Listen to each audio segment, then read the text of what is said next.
Hello guys, welcome back to this channel. Guys, इस video में आप लोगों से मैं बात करूंगा फ्यूचर रिटेल और रिलायंस रिटेल की जो डील है उससे जुड़ी हुई एक और अपडेट। ये अपडेट सुन करके आपको शायद बहुत खुशी हो, क्योंकि फ्यूचर ग्रुप के किशोर बियानी जी को एक बहुत बड़ी राहत मिली है। तो खबर क्या है उसको हम लोग डिस्कस करेंगे डिटेल में। But before that, I would like to request you, if you are new to this channel, make sure to hit the subscribe button and press the bell icon nearby that to get notifications for each video. तो मैं आपको Bloomberg की एक report के पास लेके आया हूँ, और इस रिपोर्ट से आपको मैं बताने की कोशिश करूँगा कि फ्यूचर ग्रुप के किशोर बियानी जी को सैट ने एक बहुत बड़ी राहत दी है।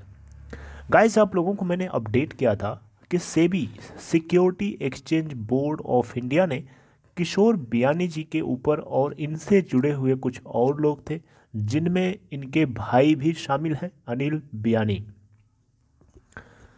तो future corporate resources private limited से जुड़े हुए जितने लोग थे, इन लोगों के ऊपर security exchange board of India SEBI, जो कि मार्केट रेगुलेटर है, कुछ इरेगुलर या ऐसे समझिए कि कुछ अनइथिकल ट्रेडिंग की वजह से इनके ऊपर एक बैन लगा दिया था 1 साल से 2 साल के लिए, राइट। तो इसको लेकर के इन्होंने चैलेंज करने के लिए सिक्योरिटी एपेलेट ट्रिब्यूनल के अंदर, यानी SAT के अंदर कंप्लेन करी थी, एक पिटीशन फाइल किया था, राइट। तो अभी क्या हुआ है, सिक्योरिटीज़ एपेलेट ट्रिब्यूनल ने किशोर बियानी को राहत दिया है, क्योंकि इन्होंने security exchange board of India के दिए हुए ऑर्डर्स को और उससे जुड़े हुए ऑपरेशंस के ऊपर एक स्टे लगा दिया, रोक लगा दिया है कि कि सेबी की जो ऑपरेशंस हैं वो नहीं एग्जीक्यूट हो सकते हैं जब तक कि नेक्स्ट हियरिंग सैट की तरफ से न आ जाए।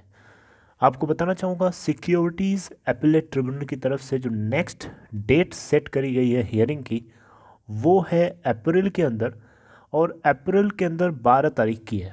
जी हाँ, अप्रैल 12, 2021। आप यहाँ देख सकते हैं, आपको दिख भी रहा होगा। ऑलराइट गाइस, तो आपको समझ में आ रहा है कि मैं क्या बात कर रहा हूँ। मैं बात कर रहा हूँ कि security exchange board of India ने जो बैन लगाए थे किशोर बियानी और उनके भाई और उनसे जुड़े हुए 7-8 लोगों के ऊपर, और कुछ पेनल्टी भी लगाई थी, राइट। तो यहाँ पे बेसिकली सैट ने, सिक्योरिटीज़ एपेलेट ट्रिब्यूनल ने इस बैन के इस ऑर्डर के ऊपर, और ये जो बैन लगाया था इसके ऊपर स्टे लगा दिया है कि सिक्योरिटी मार्केट से किशोर बियानी और जितने लोग हैं वो ट्रेडिंग और जितनी भी खरीदारी बिकवाली करनी है वो कर सकते हैं, किसी भी तरीके की उनको रोक टोक नहीं है। और ये तब तक से भी इसके ऊपर किसी भी तरीके के ऑथराइजेशन या किसी भी तरीके का ऑर्डर नहीं पास कर सकता जब तक कि नेक्स्ट डेट ऑफ हियरिंग ना आ जाए, राइट। तो आपको थोड़ा सा डिटेल में समझा देता हूँ कि एक्चुअली में ये बैन क्यों लगाया था सेबी ने। गाइस, आप लोगों को मैं बताना चाहूँगा बेसिकली कि सैट ने जो भी ऑर्डर पास किए हैं अभी वो पब्लिक डोमेन में आया नहीं है, लेकिन पब्लिक डोमेन में जल्दी ही उसको पब्लिश कर दिया जाएगा। मैं ब्लूमबर्ग क्विंट की एक रिपोर्ट के अकॉर्डिंग मैं आपको अपडेट कर रहा हूँ। आपको बताना चाहूँगा, security exchange board of India ने फ्यूचर रिटेल लिमिटेड के ऊपर ट्रेडिंग से जुड़े हुए चीज़ों को लेकर के बैन क्यों लगाया, इसके पीछे क्या कारण है।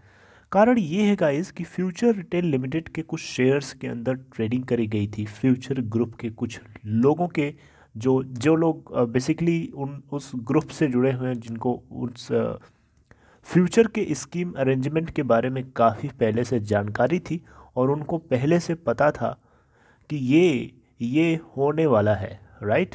तो एक स्कीम ऑफ अरेंजमेंट जारी किया गया था 20 अप्रैल 2017 को, और उससे पहले रिटेल के अंदर, यानी फ्यूचर रिटेल लिमिटेड के अंदर कुछ लोगों के थ्रू एक ट्रेडिंग करी गई थी, राइट। और ये जो स्कीम ऑफ अरेंजमेंट है, ये फ्यूचर रिटेल, ब्लू रॉक ई सर्विसेज, इसके अलावा praxis home retail and their respective share holders, इनके बीच का एक अरेंजमेंट था।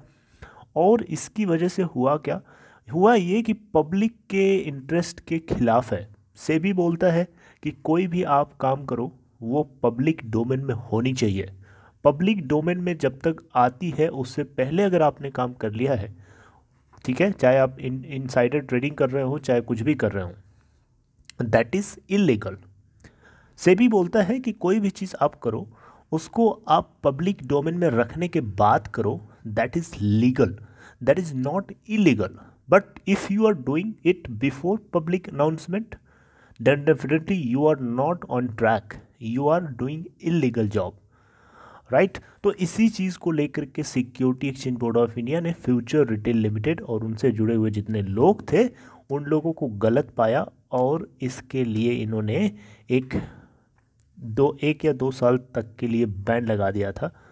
आई होप कि आपको ये पूरी इस जो हिस्ट्री है समझ में आ रहा होगा। मैंने आपको मोटा मोटा बताया है कि एक्चुअली में क्या हुआ था, बाकी कहानी डेप्थ में चलेंगे तो बहुत कुछ है इसके अंदर।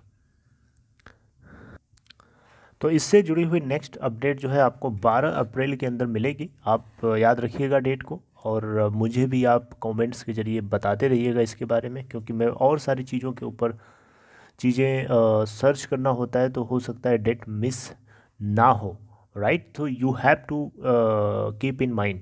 दूसरी चीज़ आपको बताना चाहूँगा, फ्यूचर रिटेल लिमिटेड के किशोर बियानी जी ने, आपको पता है कि एनसीएलटी के अंदर पिटीशन फाइल किया था कि इनको जल्दी से जल्दी अप्रूवल दिया जाए।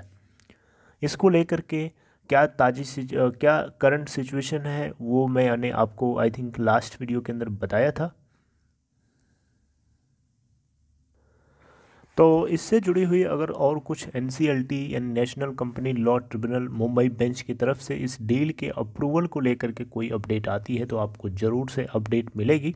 हालांकि यहाँ पे दोनों पार्टीज़ को डॉक्यूमेंट सबमिट करने के लिए एनसीएलटी ने निर्देश दिए थे, डायरेक्शंस किए थे।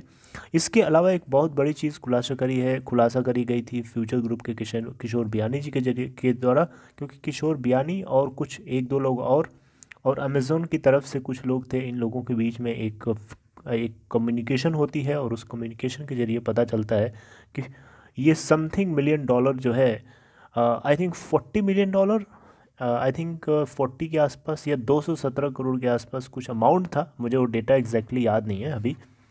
तो वो कुछ अमाउंट था जो इन्होंने एक कंपनसेशन के लिए फ्यूचर ग्रुप के सामने रखा था, राइट। ये बात बहुत बाद में ओपन होती है और ये बात तब पता चलती है जब फ्यूचर ग्रुप की तरफ से SIAC यानी सिंगापुर इंटरनेशनल आर्बिट्रेशन सेंटर के अंदर डॉक्यूमेंट सबमिट किया जाता है और उस डॉक्यूमेंट में ये बातें पूरी तरीके से लिखी हैं, राइट। तो ये बात सुन करके शायद आपको यकीन ना हो रहा हो, लेकिन ऐसा हुआ था। Okay guys, so this is all for this information. Guys, if you like this content, please give a thumbs up, and if you are new here, make sure to hit the subscribe button and press the bell icon nearby that to get notifications for each videos.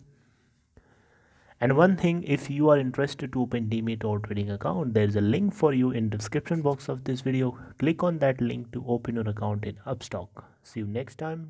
Take care.